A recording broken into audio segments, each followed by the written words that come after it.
Hello friends, कैसे हैं आप सब। उम्मीद है आप सब मस्त होंगे और पढ़ाई भी बिंदास चल रही होगी। और जिनका पेपर कानपुर विश्वविद्यालय का हुआ था वो तो मस्त होंगे ही, क्योंकि उनका पेपर पूरा वही पढ़ाया हुआ फंसा हुआ है। 100 में से इसमें 75 क्वेश्चन आपको करने थे, तो मेरे हिसाब से आप पूरे 100% कर लिए होंगे, क्योंकि 100 के 100 क्वेश्चन, एक दो छोड़ दो, 95 प्लस क्वेश्चन सब पढ़ाए हुए आए हैं जितने मैंने क्वेश्चन करवाए थे। और मैक्सिमम क्वेश्चन महासंग्राम वाले लेक्चर से ही मिल गए हैं। ठीक है, तो पेपर बहुत अच्छा गया होगा।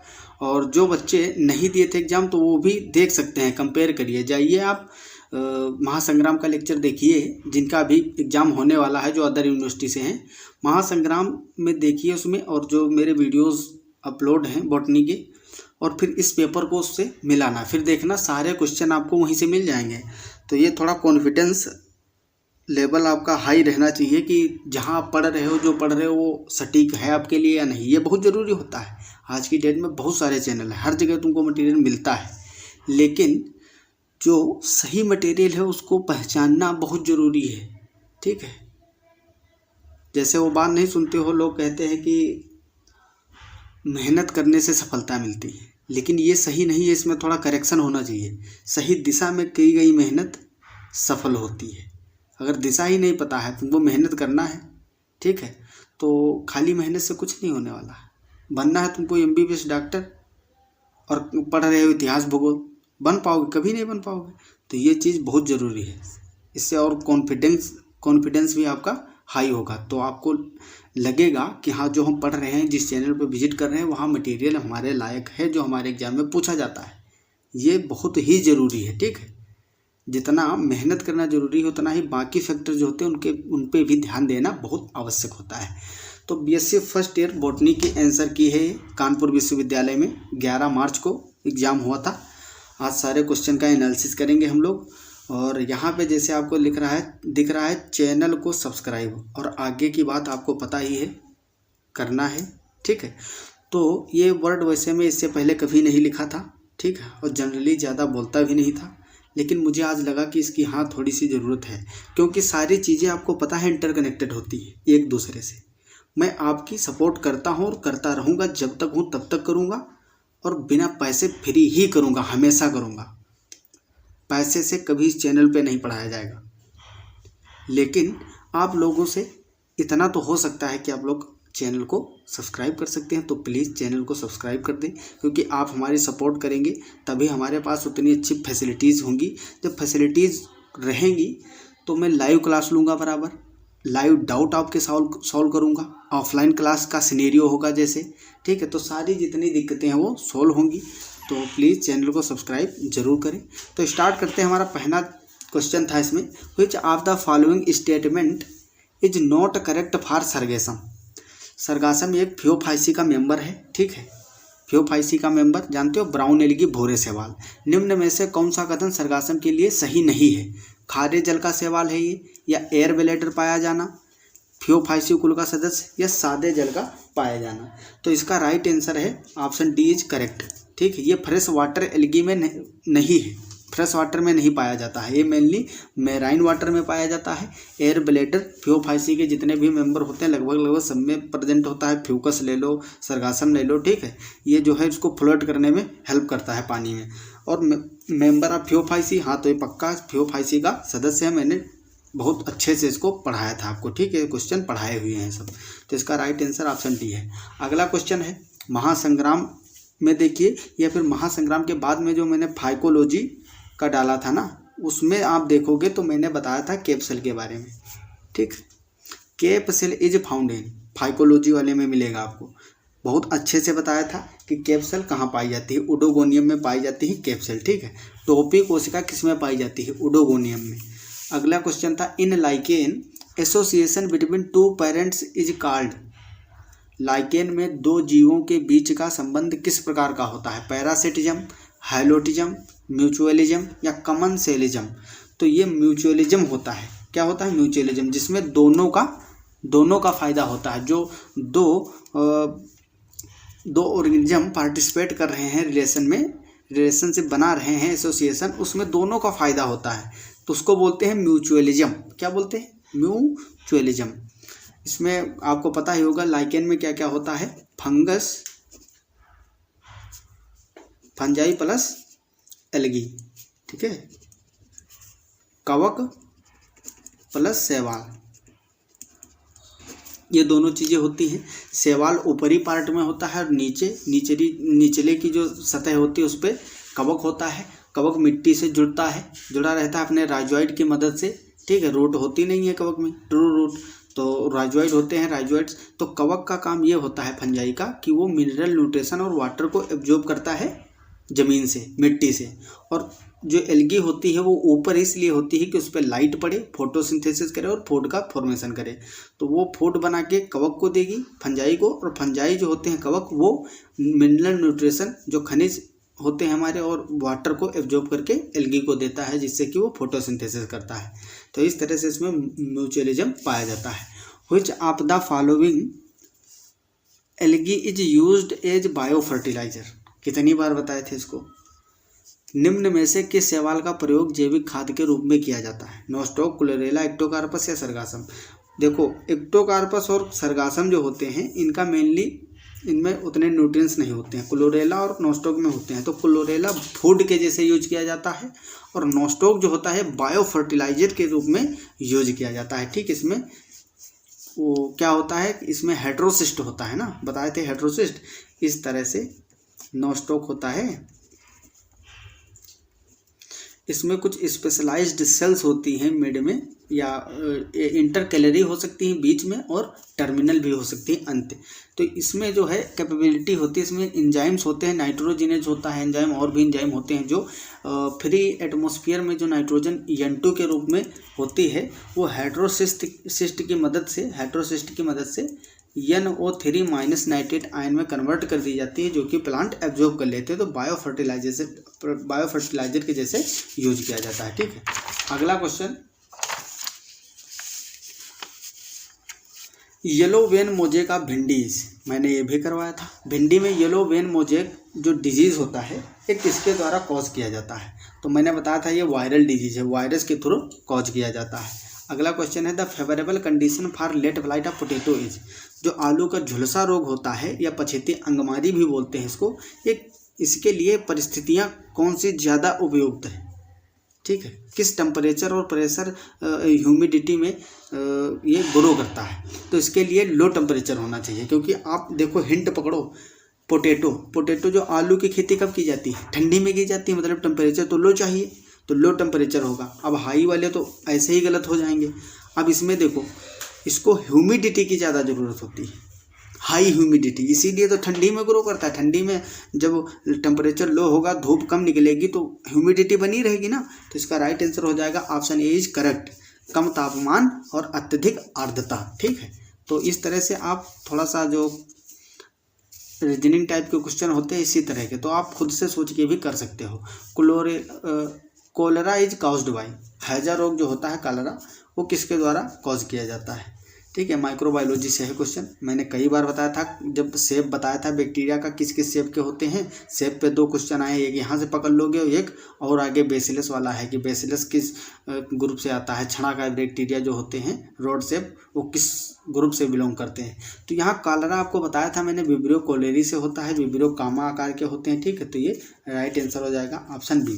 अगला क्वेश्चन है, vinegar is manufactured with the help of, सिरके का निर्माण किसकी सहायता से किया जाता है। तो सिरका में क्या होता है, एसिटिक एसिड, खट्टा होता है ना वो एसिड होता है, एसिटिक एसिड। तो एसिटिक एसिड किससे प्रोड्यूस होता है, एसिटोबैक्टर एसिटाई से। तो इसका राइट आंसर ए होगा। सिरके में जो है एसिटोबैक्टर प्रेजेंट होता है, वो एसिटिक एसिड में कन्वर्ट कर देता है मटेरियल को, तो वो बहुत ज़्यादा खट्टा भी हो जाता है। आगे बात करेंगे हम, which of the following is preventive method of disease control, निम्न में से कौन पादप रोगों को से बचाने के उपाय हैं। ग्रोविंग डिजीज रेसिस्टेंट वैरायटी, रोग प्रतिरोधी फसलों की खेती करना, ये भी सही है। रोग प्रतिरोधी फसलों का खेती करोगे तो रोग नहीं लग पाएंगे। आप लोग बीटी कपास, बीटी बैंगन, बीटी टोमेटो, पोटैटो सब पढ़े होंगे ना। तो बीटी क्या, बेसिलस थ्यूरेंजिएंसिस कक्षा 12 में पढ़े होंगे 12 में, ठीक है। 12 का ही पार्ट है वो, और बायोटेक्नोलॉजी में भी होता है। तो उसमें क्या हुआ, वो जेनेटिकली इंजीनियर्ड प्लांट बनाए गए, ठीक है। उसमें कुछ ऐसे जीन मैनिपुलेट किए गए प्लांट के अंदर कि वो बैसिलस थ्यूरेनजेंसिस के अगेंस्ट कार्य करते हैं, समझ रहे हो ना। तो बैसिलस थ्यूरेनजेंसिस का डिजीज कॉज नहीं होगा उस पर, जिसमें बीटी, जो बीटी कपास है, बीटी टमाटर है, बीटी बैंगन है, ठीक। तो इसी तरह से रोग प्रतिरोधक फसलें तैयार की जाती हैं जिससे कि हम बचा सकते हैं पादप रोगों से पादपों को। फसल चक्रीकरण, क्रॉप रोटेशन, ये भी सही है। क्रॉप रोटेशन का मतलब जैसे कि इस बार गेहूं लगा हुआ है तो अगली बार उसमें गन्ना की बुआई कर दी, शुगर केन की, फिर उसके बाद में मान लो धान लगा दिए, फिर सरसों लगा दिए। तो इस तरह से जब क्रॉप रोटेशन होता रहता है तो उससे भी ज़्यादातर अटैक नहीं होता। जब देखो ये जितने भी इन्फेक्शियस फंजाई वगैरह होते हैं और बैक्टीरिया हैं स्पेसिफिक होते हैं, ऐसा नहीं कि देखो late blight disease of potato का एग्जांपल लो, उसमें फाइटोप्थोरा इन्फेस्टेंस जो होता है वो डिजीज कोज करता है। तो फाइटोप्थोरा इन्फेस्टेंस जो है वो सिर्फ किस पे, late blight disease of potato ही कोज करेगा। रेड रोड डिजीज आप शुगर केन नहीं कोज कर पाएगा या कोई अदर रोग नहीं कर पाएगा। तो ये स्पेसिफिक होते हैं। अब मान लो आप आलू की खेती की है तो उसमें फाइटोप्थोरा इन्फेस्टेंस ग्रो कर गया। अब हर साल आप आलू की खेती करते जा रहे हो तो उसकी मात्रा जो है उस इन्फेक्शियस एजेंट की बढ़ती जाएगी, तो अगली बार तुम्हारी फसल में केवल फाइटोप्थोरा लगा होगा। और मान लो आप आलू बोए, फिर उसके बाद में गन्ना बो दिए, तो फाइटोप्थोरा गन्ने में इन्फेक्शन कर ही नहीं पाएगा, वो मर जाएगा। फिर जब गन्ने की बुआई किए तो गन्ने वाले जो फंगस होंगे वो ग्रो करने लगेंगे। फिर गन्ने के बाद तुम धान कर दिए तो वो भी ग्रो होकर खत्म हो जाएगा। तो इस तरह से क्रॉप रोटेशन से बचाया जा सकता है। इसके बाद है बीड कंट्रोल, जो खरपतवार है उसको कैसे रोका जाए। तो 2,4-D का नाम आप सुने ही होंगे, ठीक है, उसका भी काफ़ी यूज किया जाता है। तो खरपतवार नियंत्रक भी अगर लगा दियो तो इससे भी काफ़ी हद तक बचाया जा सकता है। तो इसमें ऑप्शन डी करेक्ट हो जाएगा, उपरोक्त सभी। अगला है question, red rot of sugar cane is caused by. इसको कम से कम 10 बार मैंने बताया, हर क्लास में बताया, बहुत इंपॉर्टेंट, पूछेगा जरूर। और ये DDU में भी पूछा गया था तो पूछ लिया गया ना। गन्ने में रेड रॉट बीमारी किसके संक्रमण के कारण होती है? कोलिटोट्राइकम फेलकाटम बताया था ना। Alternaria brassicae, Albugo candida. Albugo candida क्या करता है? व्हाइट रस्ट ऑफ मस्टर्ड या व्हाइट रस्ट ऑफ बोल सकते हो व्हाइट रस्ट वो क्रूसीफर, ठीक है, white rust disease of crucifer में ही आता है ना मस्टर्ड, तो उसमें कॉज करता है। एस्परजिलस नाइगर से तो सिट्रिक एसिड प्राप्त होता है। क्या प्राप्त होता है? Citric acid. इसमें पूछता अगर सिट्रिक एसिड फॉर्मेशन किसके द्वारा होता है तो बताते एस्परजिलस नाइगर। या पूछ लेता है कि ऑर्गेनिक एसिड का फॉर्मेशन किससे होता है तो Aspergillus Niger. Albugo Candida white rust cause करता है, व्हाइट रस्ट ऑफ क्रूसीफर या फिर व्हाइट रस्ट ऑफ क्रूसीफर या व्हाइट रस्ट ऑफ मस्टर्ड, ठीक है। और आपको बताए थे या तो एल्ब्यूगो कैंडिडा मिलेगा या फिर इसका दूसरा एक नाम होता है सिस्टोपस कैंडिडस। तो आप लोग जिसका एग्जाम नहीं हुआ उसके लिए बहुत ही ज़्यादा इंपॉर्टेंट है। ये डिजीज़ दोनों जो यहाँ पे लिखे हुए हैं ये दोनों DDU में पूछे गए थे। ये ऊपर वाला, ठीक है, रेड रोट वाला पूछा गया था एल्ब्यूगो कैंडिडा, तो वहाँ एल्ब्यूगो कैंडिडा की जगह पे सिस्टोपस कैंडिडस लिखा था, इसीलिए मैंने आपको दोनों पढ़ाए थे जब पढ़ाया था इसके बारे में, ठीक। तो इसका फिलहाल red rot of sugar cane Colletotrichum falcatum से कॉज होता है। अगला है 27, mosaic symptom in plant occur due to. पौधों में मोजेक लक्षण की किस प्रक्रिया के कारण होता है? नेक्रोसिस, क्लोरोसिस या फिर रेटनिंग या फिर नॉन, इसमें से कोई नहीं। तो ये जो है नेक्रोसिस के कारण होता है, ठीक। नेक्रोसिस क्या होता है? डेथ ऑफ सेल्स और टिश्यूज़। जो टिश्यू और सेल की डेथ हो जाती है लीफ में, तो मेनली लीफ की बात करें तो लीफ सिकुड़ने लगती है। लीफ में स्ट्रेंथ क्यों है? उसमें सेल हैं जाइनोफ्लोएम, ये सब चीज़ें होती हैं तो वो एकदम तनी रहती है। जब उसकी डेथ हो जाएगी टिश्यूओं की तो वो लूज हो जाएगी, तो उसमें मोजेक बनने लगेगा, ठीक है। तो ये नेक्रोसिस के कारण होता है। क्लोरोसिस क्या होता है? इसमें क्लोरोफिल का ह्रास हो जाता है। क्लोरोफिल में क्या प्रेजेंट होता है? मैग्नीशियम। जब मैग्नीशियम की कमी होगी, पोटेशियम की कमी होगी, पोटास है, मैग्नीशियम है, आयरन, इन सब चीज़ों की कमी होने लगेगी तो क्लोरोसिस हो जाता है। पत्तियाँ और पौधे लगभग पीले दिखाई देने लगते हैं। अगला क्वेश्चन था सेक्सुअल रिप्रोडक्शन इज अब्सेंट इन। मैंने बताया था, ये भी बताया था, ऊपर वाला भी सारे क्वेश्चन बताए हैं। सेक्सुअल रिप्रोडक्शन अब्सेंट किस में होता है? सीधा यही क्वेश्चन मैंने करवाया था, यही उसमें ऑप्शन भी थे, वही क्वेश्चन उठा के रख दिया है इसने एग्जामिनर ने। तो एग्जामिनर ने बनाया है सेम वैसे ही क्वेश्चन है। निम्न में से किस वर्ग के सदस्यों में लैंगिक प्रजनन नहीं पाया जाता? मैंने बताया था ड्यूटेरोमाइसीटीज जो होते हैं उसका रिप्रोडक्शन जो होता है, रिप्रोडक्टिव स्टेज नोन ही नहीं होती, ज्ञात ही नहीं होती है, ठीक है। बाकी जैसे कि जो नए नए फंगस होते हैं उनकी खोज जब होती है डिस्कवरी, तो सबसे पहले उसकी लाइफ साइकिल देखी जाती है, उसके जनरल कैरेक्टर। तो जनरल कैरेक्टर तो मान लो किसी से भी मैच कर गए, फिर जब तक सेक्सुअल रिप्रोडक्शन और एसेक्सुअल रिप्रोडक्शन, जब तक रिप्रोडक्शन नहीं ज्ञात होगा तब तक उसको किसी भी वर्ग में नहीं रखा जाएगा।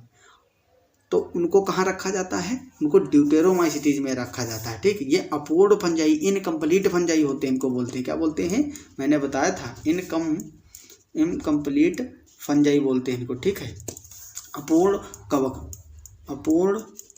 कवक नाम दिया जाता है इनको, ठीक है। तो ये भी मैंने बताया था आपको, सारे क्वेश्चन मैंने सब बताए ही थे जितने भी पूछे जा रहे हैं, ठीक है। अगला क्वेश्चन है, lichen are ecologically important because. Lichen पारिस्थितिक रूप से बहुत महत्वपूर्ण। अब देखो शब्द पकड़ो, पारिस्थितिकी रूप से मतलब they can grow in polluted area, नहीं, यही तो पहचान है। ये जहाँ पोल्यूशन होगा वहाँ नहीं उगते हैं, तो ये तो गलत हो गया। वह प्रदूषित स्थानों में उग सकते हैं, नहीं उगते हैं। They are symbiotic with higher plants. Lichen कहाँ सिम्बायोसिस दिखाते हैं? लाइकेन तो खुद सिम्बायोटिक रिलेशनशिप का एग्जाम्पल है। इसमें फंजाई और एल्गी होते हैं, अभी बताया था, तो ये भी गलत हो गया तुम्हारा। वह उच्च कुल के पौधों के साथ सहजीवी होते हैं, नहीं। दे फॉर्म पायोनियर वेजिटेशन इन लाइथोजर। वे चट्टानों पर आरंभी वनस्पति होते हैं, ये सही है। जब चट्टानें होती हैं, चट्टानों पे क्या होता है? चट्टानों पे कुछ नहीं उगा होता है, ठीक। चट्टानों पे कौन सी बस्तियां हैं, कौन से लोग वहाँ रहते हैं, ना पेड़ पौधे होते हैं। तो जब चट्टानें मृदा में कन्वर्ट होती हैं, मिट्टी के रूप में कन्वर्ट होती हैं, भूमि के रूप में कन्वर्ट होती हैं, तो सबसे पहले उस पर जो आरंभी वनस्पति उगती है वो होते हैं लाइकेन। लाइकेन के बाद में ब्रायोफाइट उगते हैं, फिर धीरे धीरे वेस्कुलर प्लांट डेवलप होने लगते हैं, वो फिर मिट्टी में कन्वर्ट हो जाती है। इसमें हजारों साल लगते हैं, ठीक है। इसको कहते हैं अनुक्रमण, पारिस्थितिक अनुक्रमण। अब अनुक्रमण क्या होता है? पारिस्थितिक अनुक्रमण में आता है, एक जलीय अनुक्रमण है, स्थलीय अनुक्रमण है। जलीय अनुक्रमण में क्या होता है? जो तालाब होते हैं काफ़ी दिनों तक उसकी खुदाई ना की जाए। गांव में आप अगर जो गांव से बिलोंग करते होंगे उनको पता है, तालाब हर 4-5 साल बाद खुदाई की जाती है, क्योंकि उसमें धीरे धीरे जो पानी इधर उधर से आता है गाँवों से या बाहर से, तो मिट्टी साथ में आती है, वो तालाब पड़ते रहते हैं। तो पड़ते पड़ते धीरे धीरे वो पूरे ज़मीन के बराबर आ जाते हैं, लेवल बराबर हो जाता है, तो पानी ख़त्म हो जाता है उसमें रुकना। जब पानी नहीं रुकेगा तो वो एक्वेटिक से टेरेस्ट्रियल बन जाएंगे, जलीय से स्थलीय में कन्वर्ट हो जाएंगे, तो उसको भी अनुक्रमण भी बोलते हैं। तो ये अनुक्रमण के भी एग्जाम्पल होते हैं, अनुक्रमण में सहायता करते हैं। दे फॉर्म पियोनियर वेजिटेशन इन लाइथोसर, ठीक है। वे चट्टानों पर आरंभी वनस्पति हैं। अगला है dolipore septum is found in. Dolipore septum निम्न में से किस कुल के कवक तंतु में पाया जाता है? मैंने बहुत अच्छे से बताया था, ये बेसिडियोमाइसीटीज में पाए जाते हैं, ठीक। और इसमें एग्जाम्पल क्या थे? मिक्सोमाइसीटीज, जाइगोमाइसीटीज, एस्कोमाइसीटीज। बेसिडियोमाइसीटीज में डोलीपोर सेप्टम पाया जाता है, ठीक है। अगला है death of cell and tissues called as. इससे पहले भी बताए थे, नेक्रोसिस बोला जाता है इसको। कोशिकाओं और ऊतकों का मृत होना क्या कहलाता है? नेक्रोसिस। ये नेक्रोसिस 2 टाइप का होता है, ठीक है। प्लांट में भी होता है, एनिमल में भी होता है। हम लोगों के जो ब्लड जो होता है हमारा ब्लड में जब पोटेशियम और ये सब चीज़ें कम पड़ने लगती हैं तो उसको बोलते हैं नेक्रोसिस। सेल की डेथ भी होने लगती है। इसी तरह से प्लांट में भी मिनरल की कमी से होने लगता है। The multinucleate aseptate hyphae is called as. Multinucleate aseptate मैंने बताया था, फंजाई में सेप्टा पाए जाते हैं। ये ग्रुप होता है जिसमें सेप्टा नहीं पाए जाते हैं। इस तरह से फंजाई का कवक तंतु है मान लो, ठीक। तो इसमें इस तरह से सेप्टा पाए जाएंगे और इसके बीच में न्यूक्लियस होते हैं, तो ये यूनी न्यूक्लिएट है। मल्टीन्यूक्लिएट एसेप्टेट पूछा है, हाइफी। तो इस तरह से हाइफी मल्टीन्यूक्लिएट एसेप्टेट। एसेप्टेट का मतलब हुआ सेप्टा नहीं होंगे इसमें। जो ये पट बनाया है मैंने सेप्टा, ये नहीं होंगे, पट रहित होते हैं, पट सहित नहीं होते हैं। तो जब पट सहित नहीं होंगे, पट रहित होंगे, तो उसमें जो न्यूक्लियस होंगे ये उनको कोई बीच से डिवाइड तो कर नहीं रहा है, बांट तो रहा ना अलग अलग भागों में। तो सेप्टा भी इसमें अब्सेंट है। और ये कैसे हो गए? मल्टी न्यूक्लिएट, क्योंकि एक ही सेल मान लो इनको, तो इसमें कितने 2 से अधिक आ रहे हैं न्यूक्लियस, तो मल्टी न्यूक्लिएट हो गया। तो मल्टी न्यूक्लिएट एसेप्टेट इसको बोलते हैं, इस कंडीशन को सिनोसिटिक। क्या बोलते हैं? सिनोसिटिक। डायासिटिक मतलब जिसमें दो होंगे, और पैरासिटिक मतलब पैरासिटिक तो पैरासाइट से रिलेटेड है। सिनोबियम कॉलोनी को बोलते हैं। वालवाक जब कॉलोनी फॉर्म करता है उसको सिनोबियम बोलते हैं। और सिनोसिटिक क्या होता है? सिनोसिटिक मतलब मल्टी न्यूक्लिएट एसेप्टेट हाइफी। ठीक है, तो ये पट रहित होती है और बहुकेंद्र की होती है, बहुत सारे केंद्रक होते हैं, एक ही नहीं होता है, तो इसको सिनोसिटिक बोलते हैं। ठीक, अच्छे से समझ में आ रहा होगा आप लोगों को। सब्सक्राइब जरूर कर देना क्योंकि आपकी हेल्प की ज़रूरत है। अगला है successful establishment of pathogen inside host cell is called. मेजबान कोशिका में रोगाणुओं का सफलतापूर्वक स्थापित होने को क्या कहते हैं? इन्फेक्शन कहते हैं, संक्रमण।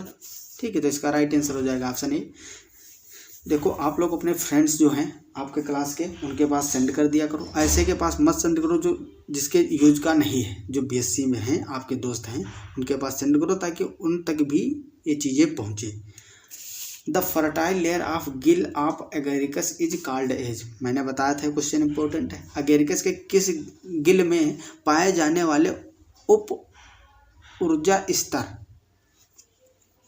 उपजाऊ स्तर। ठीक है, उपजाऊ स्तर को क्या कहते हैं?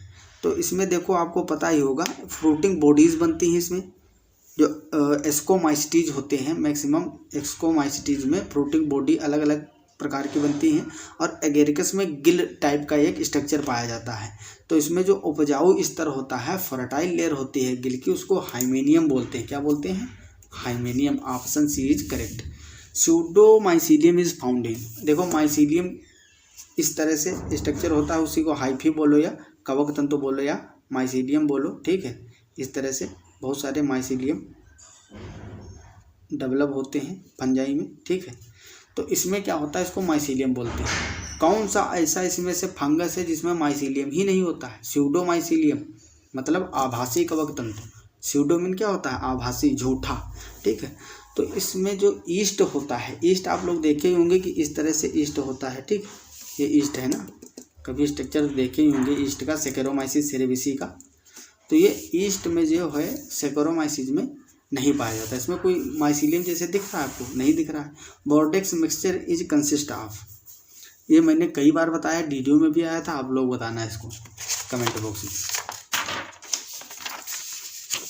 The root nodule bacteria found in leguminous plant is, बताया था ना, ये भी बताया था जब मैंने बैक्टीरिया वाला लेक्चर लिया था, उसमें बताया था। दलहनी पौधों की जड़ की गांठों में पाई जाने वाली कौन सी बैक्टीरिया है? Rhizobium, Azotobacter, clostridium, Nitrosomonas. तो इसमें राइट हो जाएगा राइजोबियम। जो दलहनी तिलहनी होते हैं लेग्यूमिनस प्लांट, दलहनी हो या तिलहनी, जैसे सोयाबीन है, सोयाबीन से तेल मिलता है ना, सोयाबीन है, सरसों है, ठीक है, अलसी है, इस तरह की जो चीज़ें हैं जिससे तेल उत्पन्न होते हैं।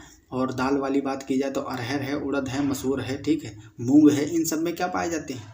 इनकी जड़ों में नोड्यूल्स होते हैं। ठीक, गांठें होती हैं। इस तरह से पौधा है, इसकी जो जड़ें होंगी, ठीक है, तो उनमें बीच बीच में इस तरह से गांठें पाई जाती हैं। गांठें, उन गांठों में क्या होते हैं?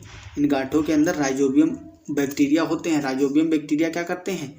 जो मिट्टी के अंदर N2 के रूप में या एनवायरनमेंट में N2 के रूप में होती है नाइट्रोजन, उसको कन्वर्ट करते हैं NO3- में, जिसको कि प्लांट एब्जॉर्ब कर लेते हैं।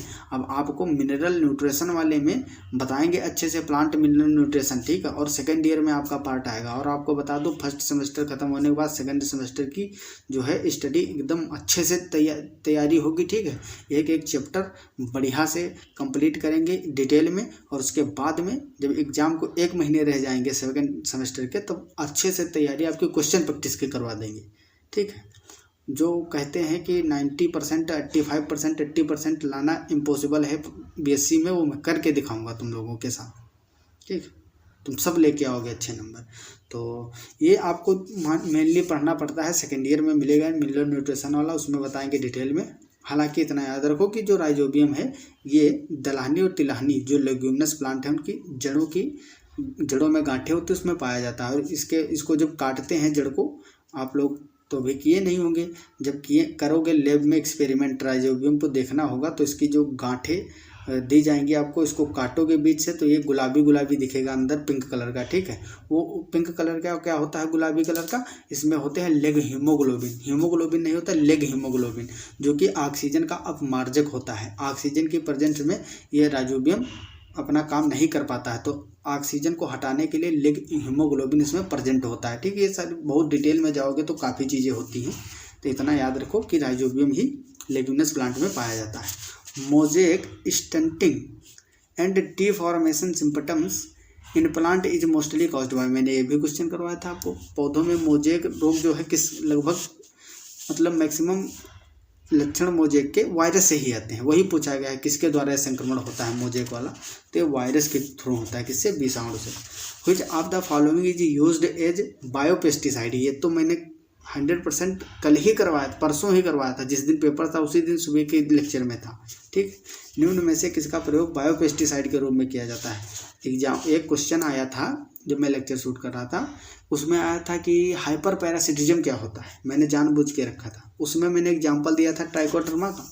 हाइपर पैरासिटिज्म बताया था एक माइक्रो ऑर्गेनिज्म या ऑर्गेनिज्म को दूसरे ऑर्गेनिज्म के थ्रू नष्ट करना, उसको बोलते हैं हाइपर पैरासिटिज्म। जो प्लांट है, मान लो प्लांट में कोई फंगस लग गया तो उस फंगस को एक दूसरे फंगस के थ्रू नष्ट करना है, जो कि हमारे पौधों को हानि भी नहीं पहुंचाएगा, उस फंगस को भी मार देगा, तो उसको बोलते हैं, क्या बोलते थे, हाइपर पैरासिटिज्म का एग्जाम्पल है, वो बायोपेस्टिसाइड के रूप में यूज किया जाता है।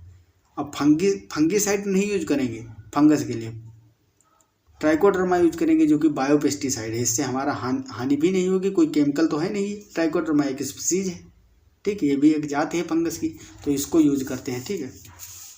The anti microbial compound synthesized in plant in response to pathogen is called, ये भी मैंने कराया था क्वेश्चन। पौधों में रोगाणुओं के उद्दीपन के कारण बनने वाले सूक्ष्म जीवनाशी यौगिकों को क्या कहा जाता है। तो पौधों में पहले से जब कोई किसी रोगाणु की अटैक होगा, उसके बाद में उसमें उद्दीपन के कारण कुछ सूक्ष्म जीवनाशी यौगिक बनने लगते हैं, कुछ कंपाउंड रिलीज होते हैं प्लांट में। जैसे हम लोगों में इम्यून सिस्टम होता है, तंत्रिका तंत्र होता है, वो प्रतिरक्षा तंत्र होता है, इम्यून सिस्टम।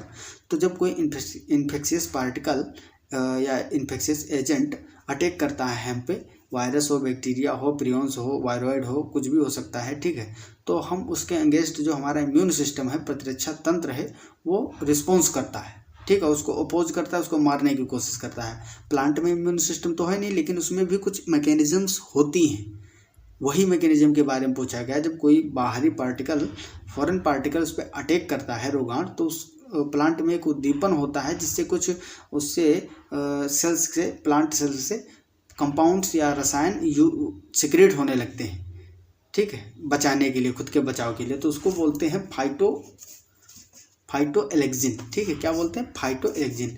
इंटरफेरॉन कब रिलीज होते हैं, इंटरफेरॉन ह्यूमन में जब वायरस का संक्रमण होता है सेल पे, मान लो ये 2 सेल थी, 2 सेल दिखा रहा हूँ, इस पे वायरस का एक्शन हुआ, वायरस, तो ये तो संक्रमित हो गई कोशिका। अब संक्रमण बढ़ने के चांस है, इस वाली कोशिका में, फिर पांजर वाली कोशिका में, फिर साइड की जितनी कोशिकाएं ऐसे ही संक्रमित होती चली जाएंगी। तो एक ऐसी सिस्टम डेवलप हुआ ऐसा कि जब इसमें वायरस संक्रमण करेगा तो साइड की जो कोशिकाएं होंगी वो इंटरफेरॉन प्रोड्यूस करने लगेंगी। क्या प्रोड्यूस करने लगेंगी, इंटरफेरॉन, ठीक है, इंटरफेरॉन। तो आपको इंटरफेरॉन भी पता चल गया होगा। इस तरह से स्ट्रेप्टोमाइसिन ये एंटीबायोटिक है, पेनिसिलिन भी एंटीबायोटिक है, तो ये तो एंटीबायोटिक तो बैक्टीरिया से मिलेंगे ना, तो यहाँ पे प्लांट खुद से रक्षा कर रहा है फाइटोएलेक्जिन के थ्रू। अगला क्वेश्चन है, the sexual spore of Albugo is, Albugo का लैंगिक बीजाणु क्या होता है, तो ये भी मैंने बताया था, जो ओ स्पोर होता है, ये होता है, ठीक है। यूरोडोस्पोर किस में बनते हैं, बेसिडियोमाइसिटीज में बनते हैं, ठीक है, पक्सीनिया वगैरह में बनते हैं। जो स्पोर, अपलेनोस्पोर, ये सब अलगी में बनते हैं, एल्ब्यूगो में ओ स्पोर बनता है। The reserve food in the east is present in the form of, east कोशिका में संचित भोजन किस रूप में होता है। मेनली मैंने फंगस का बताया था, जितने भी फंजाई होते हैं उसमें ग्लाइकोजन होता है, तो क्यों सोचने का, उसमें ग्लाइकोजन एक ही जगह दिख रहा है, ऑयल एंड ग्लाइकोजन, टिक करो, आगे बढ़ो। द जाइगोस्पोर्स आर, जाइगोस्पोर किस प्रकार के होते हैं, जाइगोस्पोर पूछा गया, तो जाइगोस्पोर ब्लू कलर के होते हैं, अगर इतना पता है तो बाकी तो ढूंढ लोगे, ब्लू कलर के होते हैं, ठीक है, ब्लैक ग्रीन ब्लू, तो इसी को टिक करो। थिन वाल ब्लू कलर की, ठीक है, मोटी मोटी भित्त और नीले रंग के, यहाँ पे थिक होना चाहिए, ठीक है, थिक वाल और ब्लू कलर के होते हैं zygospores. Enlargement of infected tissues due to necrosis in the number of cell is called. संक्रमित ऊतकों का आकार बढ़ना यदि कोशिका विभाजन के बढ़ने के कारण होता है तो उसे क्या कहते हैं? कोशिका विभाजन के कारण पूछा है, यदि कोशिका विभाजन के कारण होता है तो इसको क्या बोलोगे? हाइपरट्रोफी, हाइपरप्लेजिया, नेक्रोसिस या क्लोरोसिस? तो इसको बोलते हैं हाइपरप्लेजिया, राइट आंसर है। हाइपरट्रोफी क्या होता है? देखो इसमें इनलार्जमेंट जो प्लांट में है, इन्फेक्टेड टिश्यू में इनलार्जमेंट कई प्रकार का हो सकता है। एक तो एक सेल थी और वही बड़ी हो गई, और एक तो देखो टिश्यू था एक, तो ये टिश्यू था, इसमें इतनी सेल थी, अब वही टिश्यू आगे बड़ी बड़ी सेल बनाया, ठीक है, तो इतना बड़ा टिश्यू हो गया, मतलब टिश्यू में इनलार्जमेंट हुआ, संक्रमित टिश्यू बढ़ा। अब दूसरा कैसे बढ़ सकता है कि इस तरह से एक टिश्यू था, अब उसमें क्या हुआ, सेल्स में ग्रोथ हुई, सेल में डिवीजन हुआ, तो 4 सेल से 8 बन गई, तब भी ये बढ़ रहा है टिश्यू, ठीक है। तो एक तो मेथड है कि जो सेल थी वही इनलार्ज हो जाए, और दूसरा मेथड ये है कि जो सेल्स थी वो डिवाइड कर जाएं। तो जब सेम सेल का नंबर सेम रहेगा, ठीक है, और सेल बड़ी हो जाएगी तो उसको बोलते हैं हाइपरट्रोफी। लेकिन इसमें पूछा है कोशिका विभाजन के कारण बढ़े, तब वो हाइपरप्लेजिया होता है, ठीक है। और एक होता है कि सेल लंबाई में ग्रोथ करती है ऐसे, ठीक है। बहुत सारे मेथड होते हैं, आप लोग डिटेल में पढ़ोगे तो पता चलेगा। तो इसका आंसर है हाइपरप्लेजिया। अगला क्वेश्चन है, ईस्ट इज सोर्स ऑफ, निम्न में से ईस्ट किसका स्रोत है? विटामिन सी, राइबोफ्लेविन, शुगर या प्रोटीन? तो आपको बता दूं ईस्ट बहुत इंपॉर्टेंट है। ईस्ट से क्या क्या मिलता है? Vitamin B complex, vitamin B complex. अब इसमें क्या क्या आता है? B1 आता है जिसको क्या बोलते हैं, थायमीन। B2 आता है जिसको राइबोफ्लेविन बोलते हैं। B3 आता है जिसको नियासिन बोलते हैं। B5 आता है जिसको पायरिडोक्सिन बोलते हैं, पेंटोथेनिक एसिड बोलते हैं। और B6 को पायरिडोक्सिन बोलते हैं। B7 को बायोटिन बोलते हैं या विटामिन H भी बोला जाता है। और B12 इसको बोलते हैं साइनोकोबालेमिन। इसको जब हम पढ़ाएंगे आपको फूड एंड हाइजीनिक उसमें भी बताएंगे, और जो सेकंड सेमेस्टर हमारा रहेगा बायोकेमिस्ट्री का उसमें भी आपको बताएंगे विटामिन वाटर सोल्यूबल और जो फैट सोल्यूबल होते हैं उसके बारे में, उसकी कैटेगरी बताएंगे। और इतने अच्छे से नोट्स आपको दे देंगे बना के, तो 2 बार पढ़ लोगे याद हो जाएगा, और लेक्चर भी साथ में देखोगे, समझा दूंगा स्ट्रक्चर सहित, ठीक है। तो इस तरह से इसमें B कॉम्प्लेक्स पाया जाता है, लेकिन C नहीं पाया जाता है। तो विटामिन B का ही नाम, B2 का ही नाम होता है राइबोफ्लेविन, तो इसमें ऑप्शन मिल गया ना। और इसमें क्या होता है, और भी इसमें चीज़ें पाई जाती हैं, जैसे कि एंजाइम्स होते हैं। जाइमेज एंजाइम होता है ईस्ट में, कौन सा? जाइमेज। और कौन सा होता है? इन्वर्टेज होता है, इन्वर्टेज एंजाइम होता है। इन्वर्टेज एंजाइम क्या करता है? इन्वर्टेज सुक्रोज को किस में कन्वर्ट करता है? ग्लूकोज में। और ये जो जाइमेज होता है वो ग्लूकोज को कहाँ कन्वर्ट करता है? ग्लूकोज को और ज़्यादा फर्दर तोड़ देता है, जिससे कि लैक्टिक एसिड वगैरह बन जाता है, ठीक है। तो इतना याद रखेंगे ये। और एथेनॉल बना देता है ग्लूकोज से। ये राइबोफ्लेविन पाया जाता है, vitamin B2। Heterothallism in fungi was discovered by, किसने डिस्कवर किया था? ये भी मैंने क्वेश्चन कई बार करवाया था, 2-3 बार इसको करवाया है। कोको में हेटेरोथैलिज्म की खोज किसने की थी? ब्लैक्सली ने किया था, ठीक है। Late blight of potato is caused by, आ गया ना क्वेश्चन। जितने डिजीज मैंने बताए थे प्लांट पैथोलॉजी में सारे क्वेश्चन मिले हैं। आलू में झुलसा रोग किसके कारण होता है? फाइटोथोरा इन्फेस्टेंस बताया था ना, तो इसी से होता है। अल्टरनेरिया सोलानी से क्या होता है? ईयरली ब्लाइट ऑफ पोटैटो, ठीक है। अगला है hypertrophy in mustard occur due to, ये क्वेश्चन मैंने आपके लिए छोड़ा है, ठीक है। इसको आप करोगे, ताकि इसको थोड़ा सा रिसर्च करोगे, फिर कमेंट बॉक्स में लिखोगे।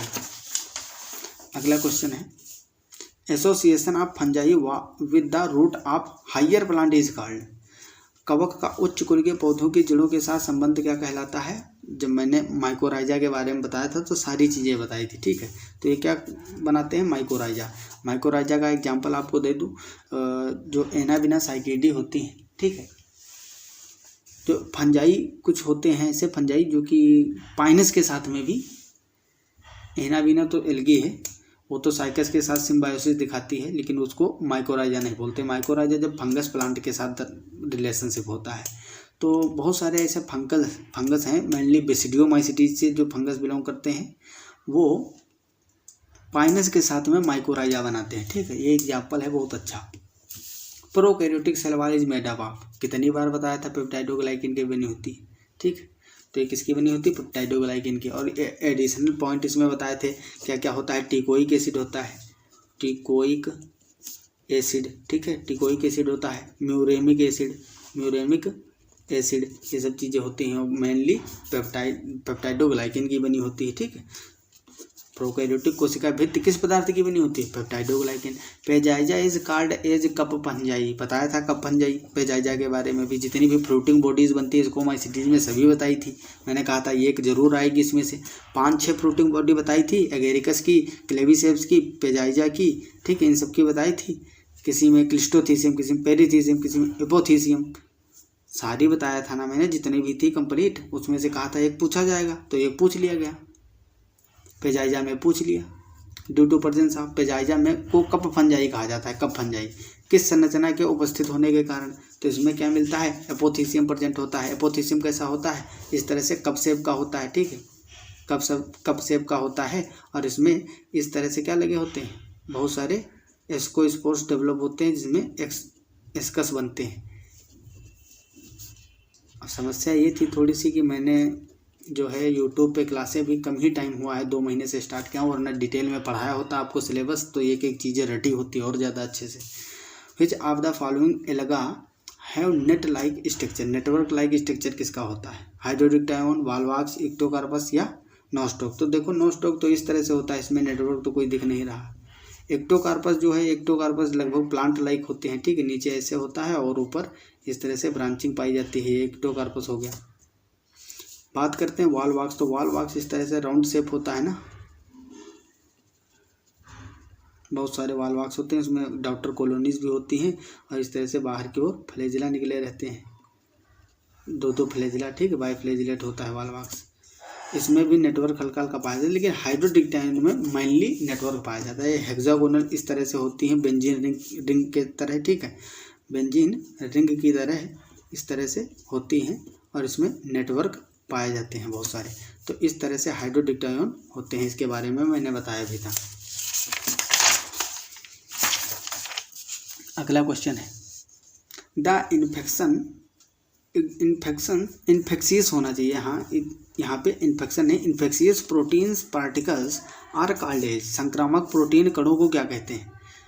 मैंने जो वायरस, वायरोइड, प्रियॉन्स इन सब बताए थे, बैक्टीरिया उसमें बताया था, जो प्रियॉन्स होते हैं इनको, ये केवल प्रोटीन के बने होते हैं, प्रोटीन के बने संक्रामक एजेंट होते हैं। ठीक है, जो कि डिजीज कॉज करते हैं। तो प्रियॉन्स केवल प्रोटीन के बने होते हैं, इन्फेक्शियस प्रोटीन पार्टिकल भी बोला जाता है।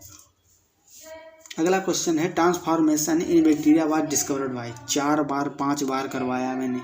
बैक्टीरिया में ट्रांसफॉर्मेशन की खोज किसने की थी, तो ग्रिफिथ ने सर्वप्रथम बताया था ट्रांसफॉर्मेशन बैक्टीरिया में होता है। ठीक है, ये जेनेटिक मटेरियल जो होता है उसका एक प्रकार का विधि है, उसको ट्रांसफ़र करने की, एक बैक्टीरिया से दूसरे बैक्टीरिया में ट्रांसफ़र किया जाता है इसके थ्रू। अगला क्वेश्चन है, antiviral substance produced by virus infected host cell is called as, विषाणु संक्रमित मेजबान कोशिका के द्वारा बनाया गया विषाणुरोधी पदार्थ को क्या कहते हैं। तो इसमें देखो बहुत ज़्यादा कन्फ्यूजन रहता है बच्चों को, ये 2 तो सबको पता है नहीं होंगे, हार्मोन और एंटीबॉडी। फाइटोटॉक्सिन और इंटरफेरॉन हो सकता है, लेकिन अब इसमें बताया क्या गया है, बताया गया है कि जब कोई सेल इन्फेक्टेड होती है वायरस से, तो उसमें एक एंटीवायरल सब्सटेंस प्रोड्यूस किया जाता है, उसको क्या बोलते हैं, तो उसको बोलते हैं फाइटोटॉक्सिन।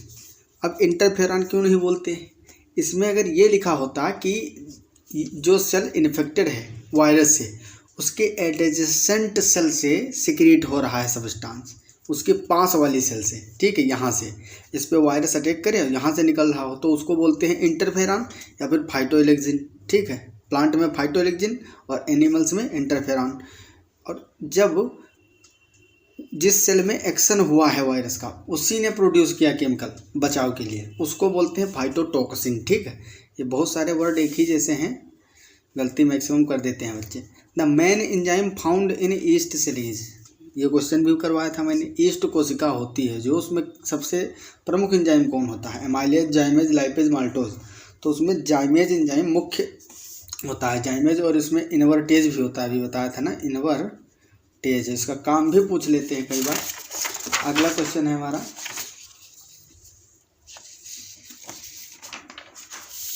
Which of the following algae is used as single cell protein. बहुत इंपॉर्टेंट था, मैंने बताया था। निम्न में से किस शैवाल का प्रयोग एक कोशिकीय प्रोटीन के रूप में किया जाता है? एक कोशिकीय प्रोटीन, ठीक है, सिंगल सेल प्रोटीन, SSP बोलते हैं जिसको, SSP, ठीक है। तो ये नोस्टोक, स्पिरुलिना और वॉल्वॉक्स पॉलीसाइफोनिया। तो नोस्टोक यूनिसेलुलर है ही नहीं, ठीक है। इसमें पूछा सिंगल सेल प्रोटीन, तो स्पाइरुलिना जो होता है ये काफ़ी रिच होता है न्यूट्रिएंट में। न्यूट्रिएंट्स इसमें बहुत सारे होते हैं, मैक्सिमम प्रोटीन पार्ट होता है। इसके बाद में देखा जाए विटामिन भी होते हैं बहुत सारे, ठीक है, और कुछ हार्मोन्स भी होते हैं। तो काफ़ी इंपॉर्टेंट है ये डाइटरी महत्व से। अगला क्वेश्चन है, multi cellular beaked conidia is found in. बहुकोशिकीय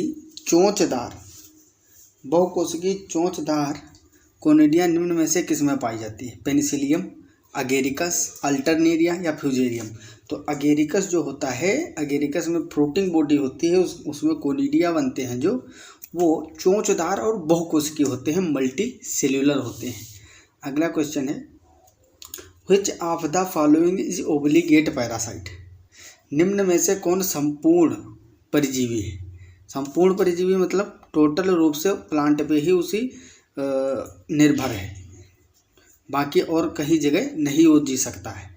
तो आस्टिलेगो होता है इस तरह का, ठीक है। सेकेरोमाइसी, तो बात की जाए ईस्ट की, तो ये ऑर्गेनिक मटेरियल पे भी ग्रो कर जाता है और स्पेसिफिक होस्ट नहीं है वो इसका, बहुत सारी चीज़ों पे ग्रो कर जाता है। पेजाइजा भी ऐसे ही होता है। एगेरिकस मशरूम, ये भी ऑर्गेनिक सब्सटेंस पे भी उग जाता है। आस्टिलेगो जो है, इसके कुछ स्पेसिफिक जो इसकी स्पीसीज हैं उसके स्पेसिफिक विशिष्ट होस्ट होते हैं जहाँ ये अपना जीवन यापन करता है, तो ये ओब्लिगेट पैरासाइट है।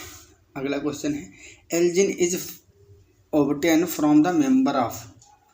निम्न में से एल्जिन किसके सदस्यों से प्राप्त होता है? कितनी बार जब मैंने पूरा लेक्चर डाला था रिजर्व फूड मटेरियल इन एल्गी, उसको देख के गए होगे तो पूरा होगा सही तुम्हारा, ठीक है। साइनोफाइसी, क्लोरोफाइसी, फियोफाइसी या रोडोफाइसी। तो इसका राइट आंसर है फियोफाइसी। मैंने बताया था जो रोडोफाइसी होता है इसमें फ्लोरिडियन स्टार्च होता है रिजर्व फूड मटेरियल, और फियोफाइसी में एल्जिन और एल्जिनेट होते हैं सब, ठीक। लेमिनेरिन होता है, लेमिनेरिन और एल्जिन ये सब फियोफाइसी में। भूरे शैवाल, ब्राउन एल्गी बताया था। तो वो सारे क्वेश्चन पूछे गए हैं जितने मैंने आपको बताया था। ये क्वेश्चन देखो, ये भी सब पढ़ाए हुए आए हैं। Heterocyst are found in. Heterocyst किस में पाया जाता है? नोस्टोक में, Oscillatoria, both A and B, या इक्टोकार्पस। तो इक्टोकार्पस की बात ही छोड़ो, बात करते हैं नोस्टोक और ऑसिलेटेरिया की, क्योंकि ये दोनों किस में आते हैं? साइनोबैक्टीरिया में। और साइनोबैक्टीरिया जो होते हैं BGA, ब्लू ग्रीन एल्गी, ठीक है, नीले हरे शैवाल। तो इसमें पाया जाता है हेटेरोसिस्ट, लेकिन सब में नहीं पाया जाता है, केवल इन दोनों में से नोस्टोक में पाया जाएगा, लेकिन ऑसिलेटेरियम नहीं। ऑसिलेटेरिया जो है ये भी नाइट्रोजन का फिक्सेशन करता है, लेकिन इसमें हेटेरोसिस्ट नहीं होता है। एंजाइम्स वो जो इसको कन्वर्ट करने वाले होते हैं नाइट्रोजिनेज वगैरह, वो ऐसे ही सेल में प्रेजेंट होते हैं। हेटेरोसिस्ट नोस्टोक में पाया जाता है। Which of the following is used to stain fungal hyphae. निम्न में से किसका प्रयोग कवक तंतु को स्टेन करने के लिए किया जाता है?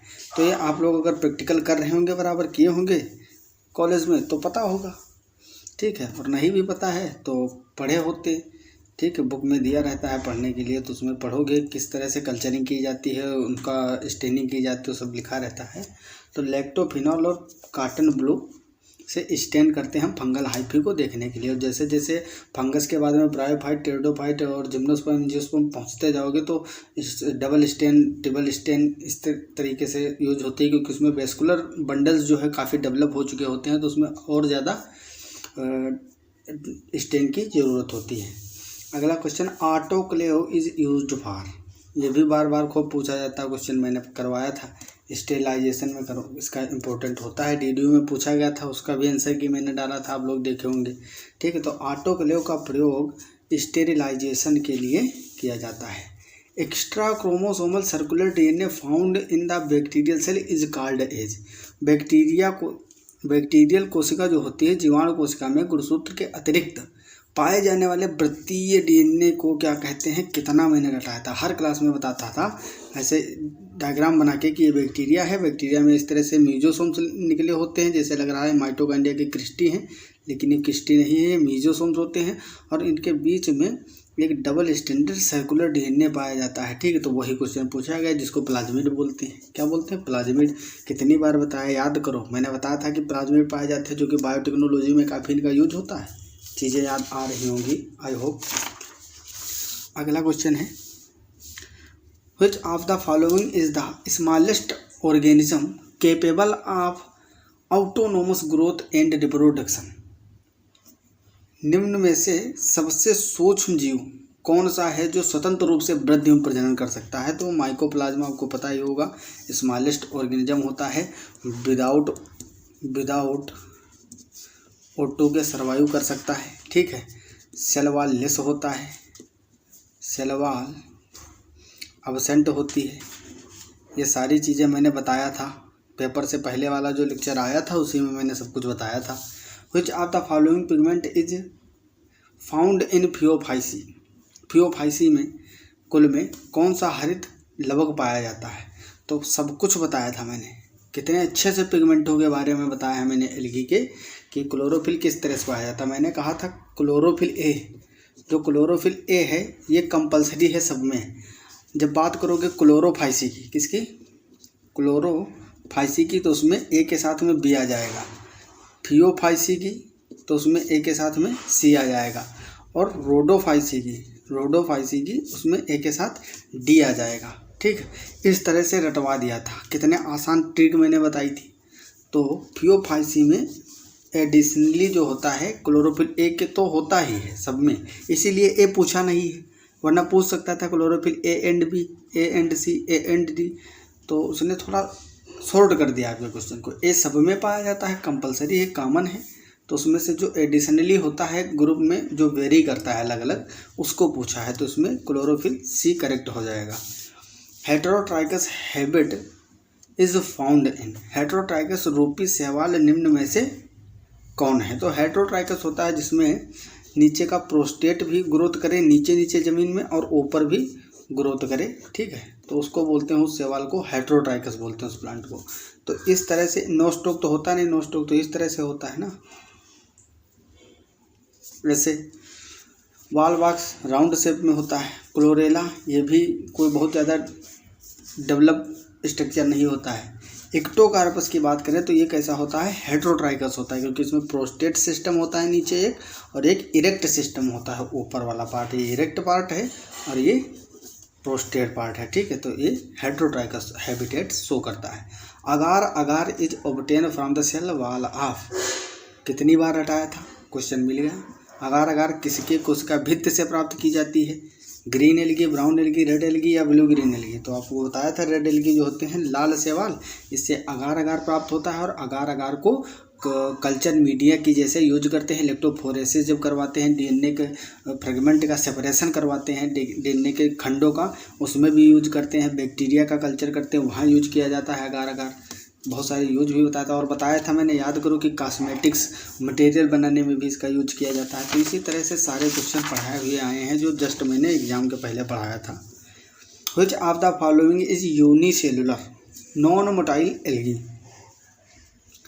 निम्न में से कौन अचल एक कोशिकीय शैवाल है? अचल और एक कोशिकीय शैवाल, तो ये भी काफ़ी कॉमन क्वेश्चन है। क्लोरेला जो होता है वो अचल होता है और एक कोशिकीय होता है। इसमें देख लो, और कोई यूनिसेलुलर है ही नहीं। क्लेमाइडोमोनास है यूनिसेलुलर, लेकिन इसका तो स्ट्रक्चर सारी दुनिया को पता है, ऐसे होता है। तो इसमें तो ऑलरेडी एक होता ही है, दो फ्लैजिला लगे होते, तो ये तो मोटाइल हो जाएगा, फ्लैजिलेटेड।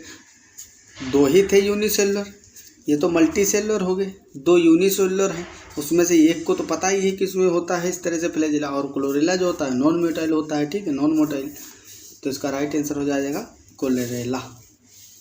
अगला क्वेश्चन है sexual reproduction is absent in. Sexual reproduction किसमें अब्सेंट होता है? Sexual reproduction is absent in Cyanophyceae, Chlorophyceae, Phaeophyceae या रोडोफाइसी। ये आपके लिए क्वेश्चन छोड़ रहा हूँ, आप बताएंगे, ठीक है, कमेंट बॉक्स में।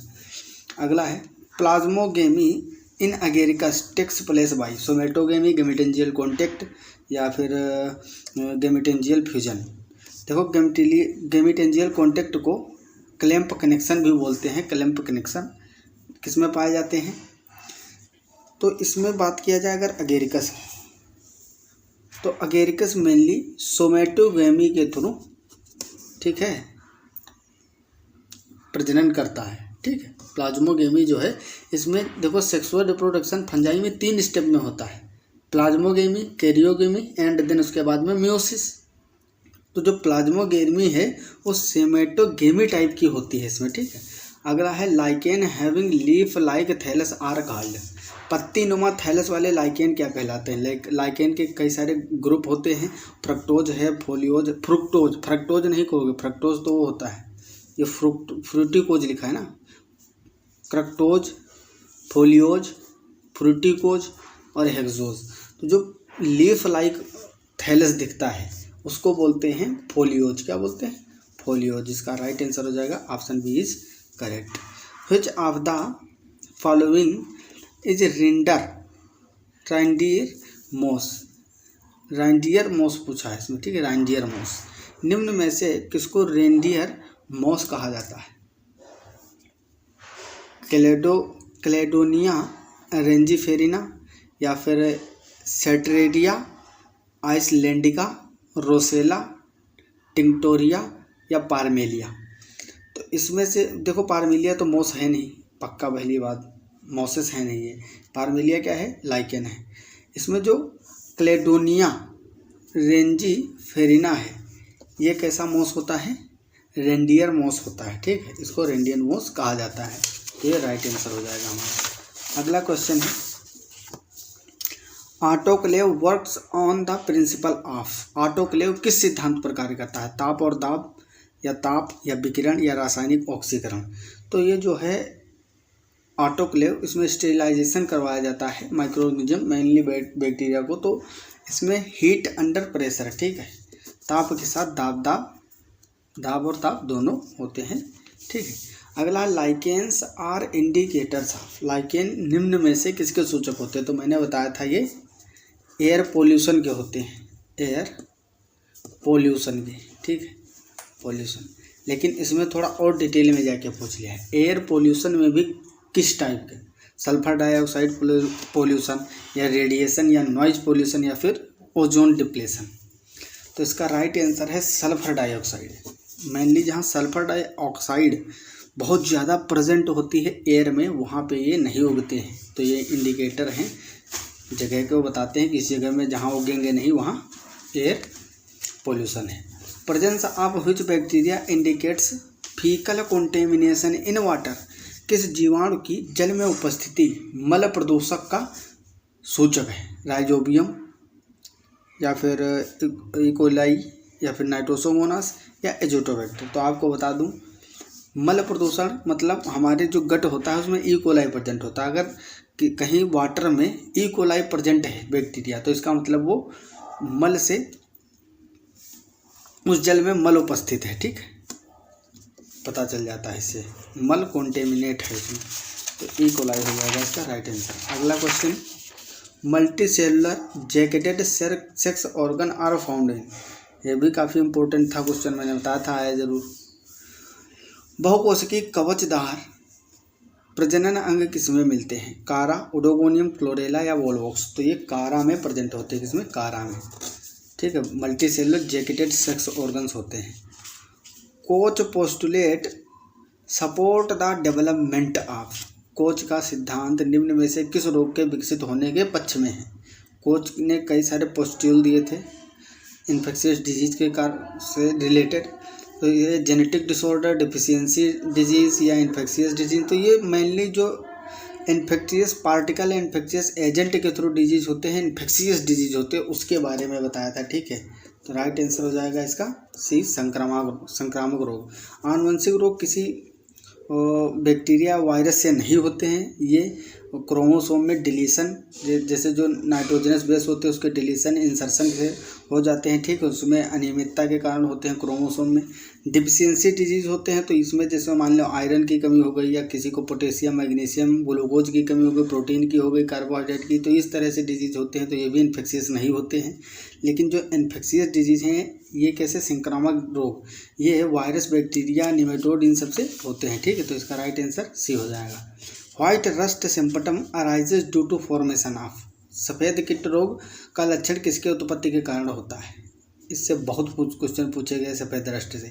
सफ़ेद कीट जो होता है व्हाइट रस्ट, ये मेनली होता है एल्बिगो से। एल्बिगो में क्या बनता है, कोनिडिया, ठीक है, तो कोनिडिया से ही ये होता है। अगला है मार्केला बिलोंग्स टू क्लास, मार्केला को किस वर्ग में रखा गया है। मिक्सोमाइसिटीज, एस्कोमाइसिटीज, बेसिडियोमाइसिटीज या जाइगोमाइसिटीज।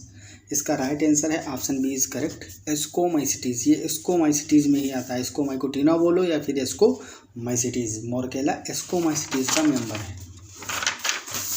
अगला क्वेश्चन है rod shape bacteria are called as. उसी दिन ये भी करवाया था एग्जाम, जिस दिन था उस दिन जो सुबह को लेक्चर गया था उसी में था ये। छड़ी नुमा आकार की बैक्टीरिया को क्या कहते हैं, बेसिलस, कोकस या विब्रियो या स्पाइरलम। तो बताया था बेसिलस, ठीक, इसको क्या बोलते हैं, बेसिलस। ये छड़ाकार होते हैं, इस तरह से छड़ के आकार के होते हैं, ठीक, इस तरह से भी हो सकते हैं और कई सारे इस तरह से होते हैं, इसमें स्पोर भी फॉर्म होता है, ये सब छड़ाकार है।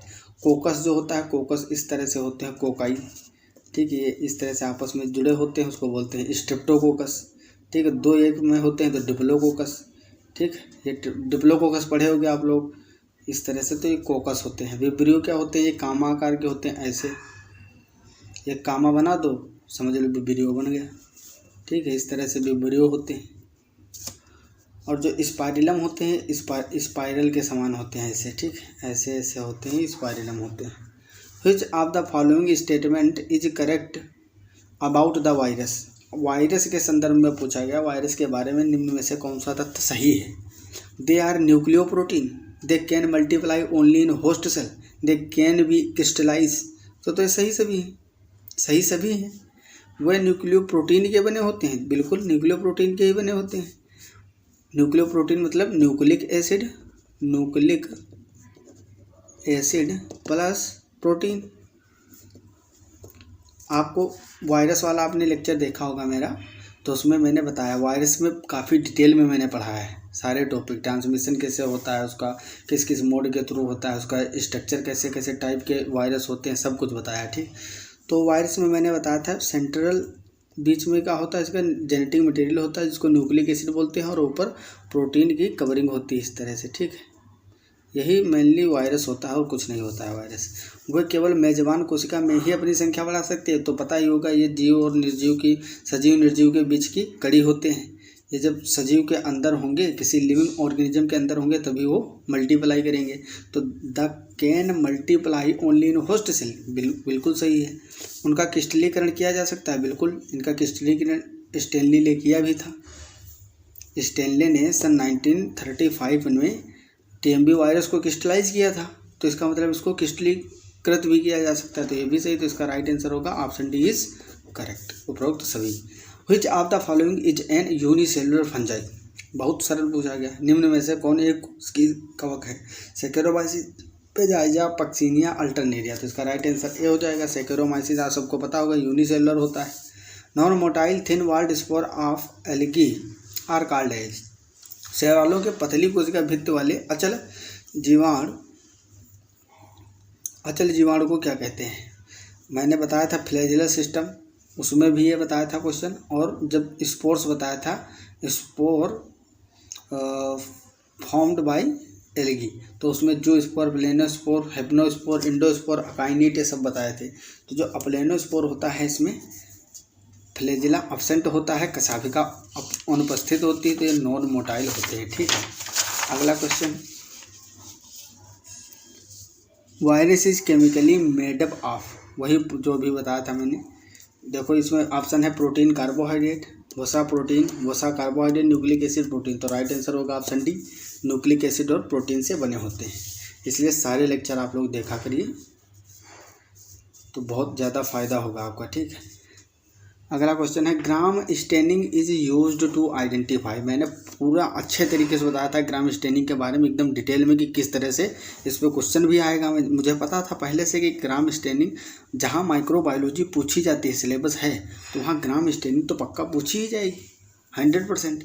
इसीलिए इसको ज़्यादा अच्छे से गौर करके पढ़ाया था।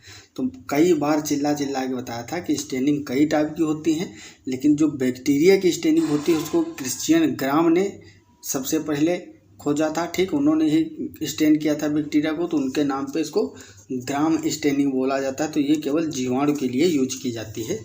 ग्राम अभिरंजक का प्रयोग जीवाणु को या बैक्टीरिया को पहचानने में किया जाता है, क्रिश्चियन ग्राम ने किया था, ठीक है। The concept of contagium vivum fluidum is given by. Virus वाले लेक्चर देखिए, आपको मिल जाएगा डिटेल में, मैंने इसके बारे में बताया था। कंटेंजियम बाइवम फ्लूइडियम इसका क्या मतलब होता है? इसका मतलब होता है संक्रामक जीवित तरल, ठीक है। संक्रामक जीवित तरल, ऐसा तरल जो जीवित संक्रामक है, मतलब उसको किसी पत्तियों पे या किसी पौधों पे, दूसरे पौधों पे तंबाकू के छिड़क दिया जाए। और इसको बिजरिंक ने बनाया था, ठीक। बैक्टीरियल प्रूफ में छन गए थे, तो उन्होंने जूस तैयार किया था। जो प्लांट टोबैको की प्लांट थी, ठीक है, उसमें जो पत्तियां लगी हुई थी,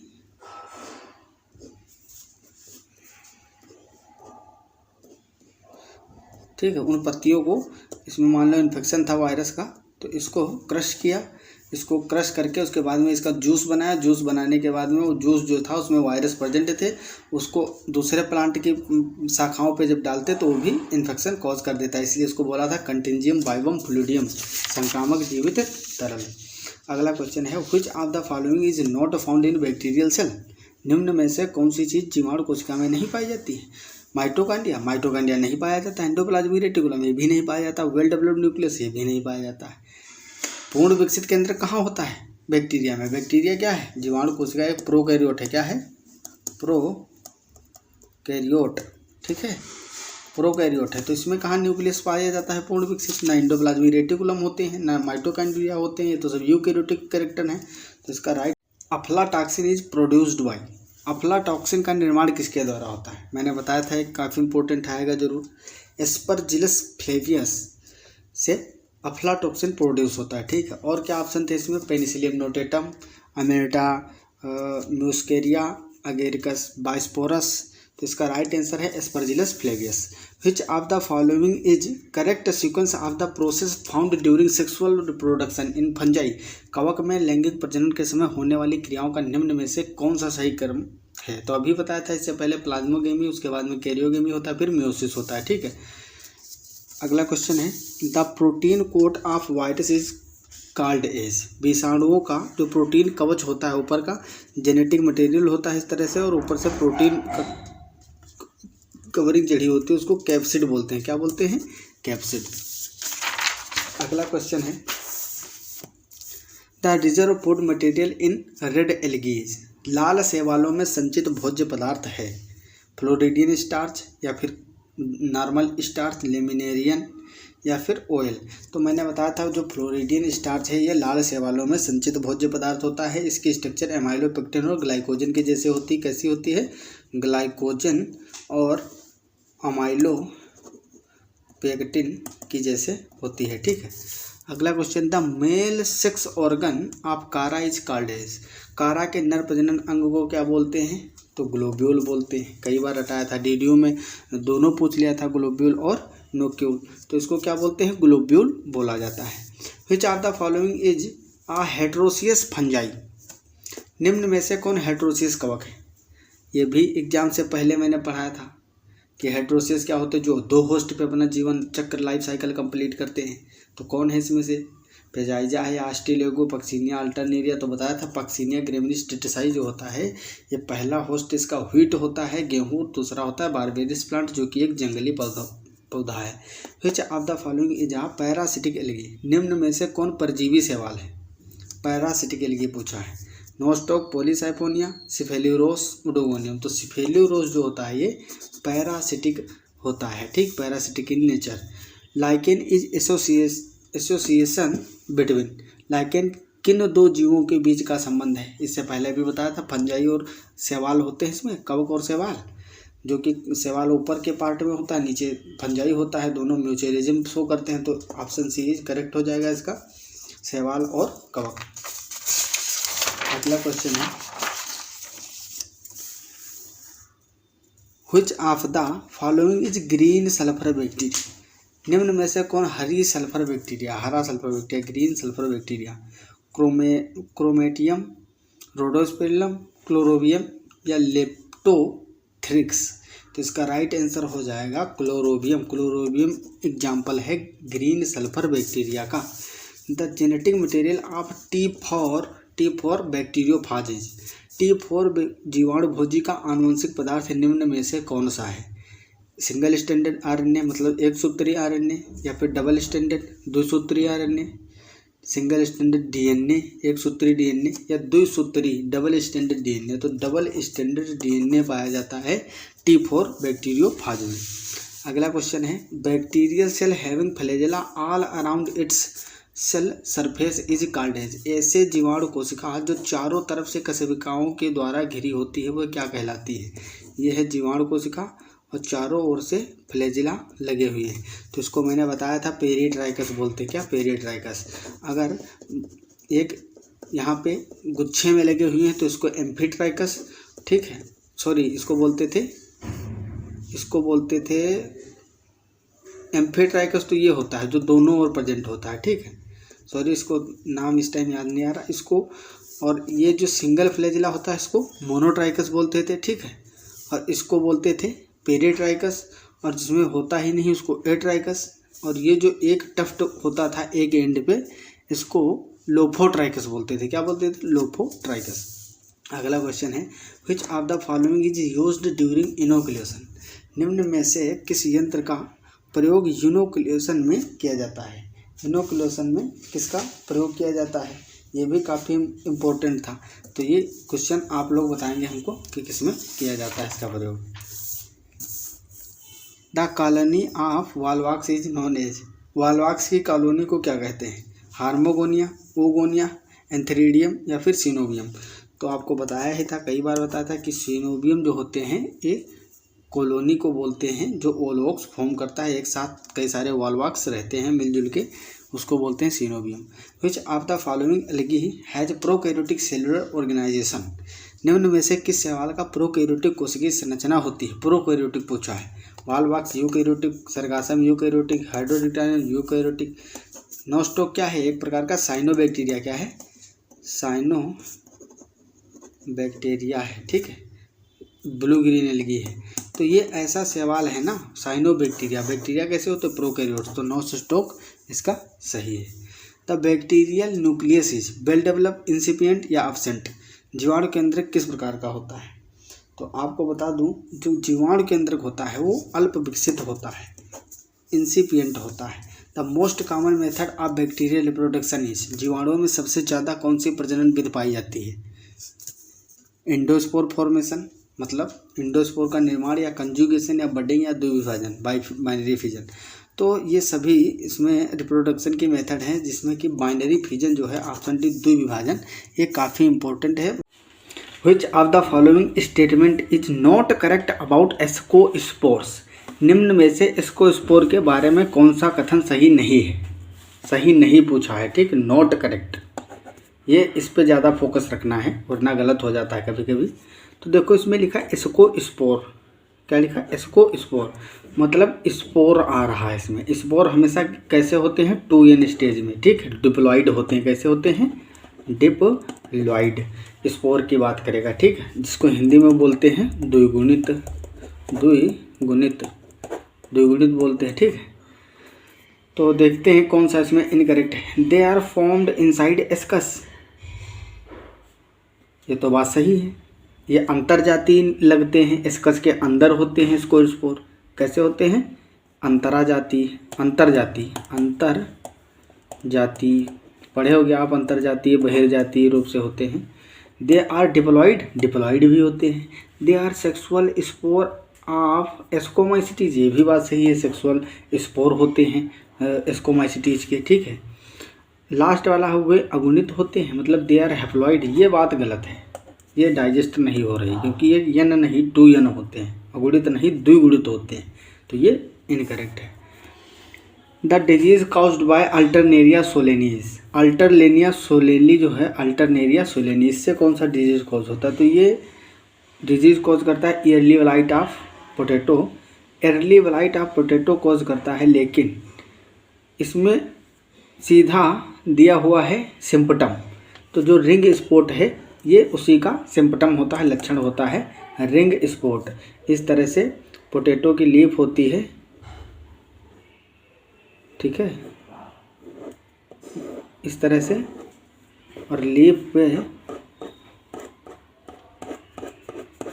इस तरह से पोस्ट्यूल्स रिंग लाइक अपीयरेंस आ जाते हैं, ठीक है, ब्लैकिश मेनली मिड रिब जो है इसकी मिड रिब के साइड होते हैं ज़्यादातर, और जो लेटरल मिड रिब है ये, ठीक है, स्पाइंस इनके साइड में होता है, तो ये रिंग स्पॉट डिजीज कॉज करता है। Bacteria are placed under, bacteria को किस वर्ग में रखा गया है, तो मेनली किंगडम, तो जानते ही हो बैक्टीरिया को किंगडम मोनेरा में रखा गया है, किंगडम मोनेरा, लेकिन यहाँ क्लास पूछा गया है, तो बहुत सारे क्लासिफिकेशन अलग अलग साइंटिस्टों ने दिया था, तो ये भी एक प्रकार का क्लासिफिकेशन था। तो इसमें देखो एस्कोमाइसिटीज़, साइजोमाइसिटीज़, फाइकोमाइसिटीज़, मिक्सोमाइसिटीज़, तो मिक्सोमाइसिटीज़ में बैक्टीरिया को प्लेस किया गया था इसमें। विच of the following is anatomical defence mechanism in plant, निम्न में से कौन पादप ऊतकीय रक्षा प्रणाली है, ठीक है, किस तरह से अपनी रक्षा करते हैं, उसमें कौन कौन से मेथड हेल्प करती हैं।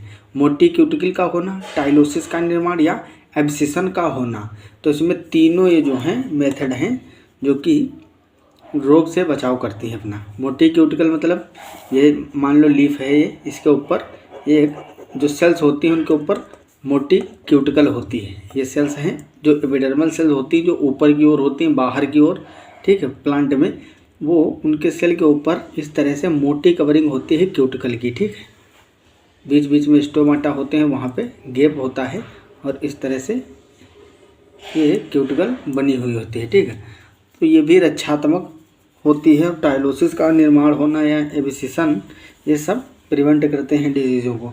तो आज का बस कंप्लीट होता है आंसर की, पूरा 100 क्वेश्चन मैंने आपको बताया, और आप लोगों ने बहुत अच्छे तरीके से इनको कर लिया होगा इसको, और इसका टाइम तो आपको पता ही होगा, 1.5 घंटे में कितने क्वेश्चन करने थे, 75 क्वेश्चन करने थे। 25 नंबर का इससे पहले टेस्ट हो चुका था स्कूल में, स्कूल नहीं, यूनिवर्सिटी या कॉलेज में, और 75 नंबर का आपका ये हुआ है ऑब्जेक्टिव वाला, टोटल 100 मार्क्स हो जा रहे हैं, ठीक है। तो इस तरह से बहुत ही इजी क्वेश्चन थे, जितने मैंने करवाया था सब वहीं से आए हुए थे। अच्छा हुआ होगा आपका एग्ज़ाम, और आगे जो आ रहे हैं वो भी आपके अच्छे ही होंगे। आप लोग अच्छे से पढ़ाई करते रहो। मिलते हैं अगली क्लास में, और सब्सक्राइब जरूर कर देना, ठीक है। तब तक के लिए okay bye, all the very best.